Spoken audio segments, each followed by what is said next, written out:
Una si Nanay Choi sa kanilang kwarto. Dito ka lang. Can you muna. like entertain her? Okay ka lang? Oo. Gusto mo tubig? Huwag na, inom na ako doon. Malamig. Kape. Coke.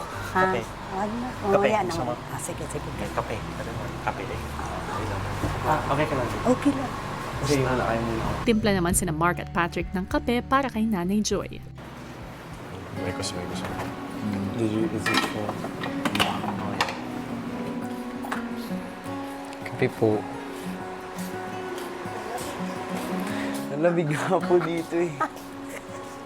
Ito po. Thank you. Alam po. Saan po kayo galing? Sa lano ko. Lamig dito kasi. Kumusta man po? Okay lang. Ay, Ayan po. Ayan. Ay, sige. Kapitan ko lang po. wow. Ang bait. Ang lamig eh. Kumusta po ang buhay-buhay? Buhay-buhay pa rin. Ma'am, may iwan mo na kita. Maglutot ako. Aba. Kayo pala. Kayo pa. Job guys. Kasi mahirapan ako kasi dito magtagalog. Ano, marunong ba kayo mag-bisira? Naiintindihan na po namin. Dili po. Dili. Ona. Oo na. Habang naiwan sina Mark at Jaren sa kwarto, ang dalawang kusinero ng bahay na sina Patrick at Briggs ay naging abala sa pagluluto ng adobo.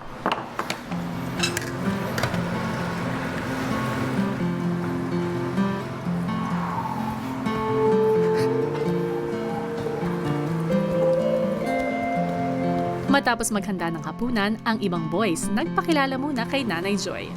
Kumusta? Bless ka. Tita Joy. Pogi mo, Joy po. Pogi naman. Napogi naman, no? Uy, ang gwapo mo. Ang gwapo. Okay lang. Dalawa.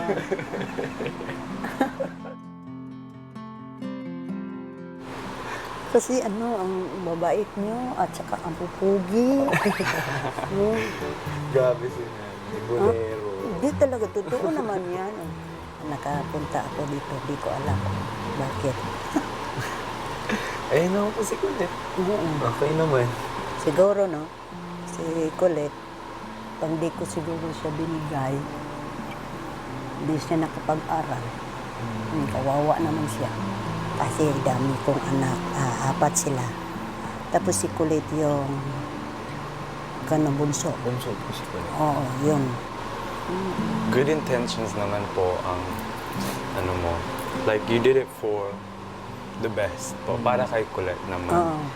It's understandable. Oo. Anak ko yun. Mahal na. Oo, mahal ko yun. Tapos kahit pinabayaan kami ng papa niya, hindi ko siya ibigay. Pero kahit masakit, binigay ko siya sa kanila. Pero si Colette po, napakabait. Kulit. Napaka-sweet. Napakakulit. Nakakasaya. Ayan po, si Colette.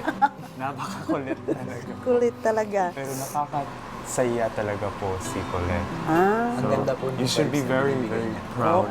Sa kalagitnaan ng pakikipagkwentuhan ni na Mark at Jaren kay Nanay Joy, si Colette naman, Okay, ko.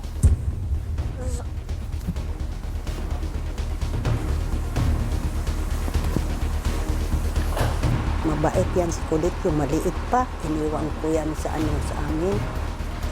Ito, sa'yo to. Okay lang ba? Asa ka? Mangihi.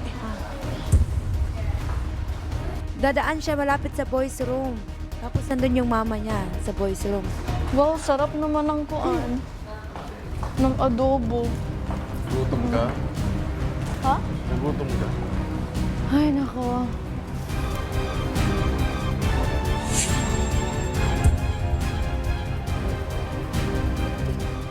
Ako mangi ko. Dara. Hindi ka? Ay, si Kulit.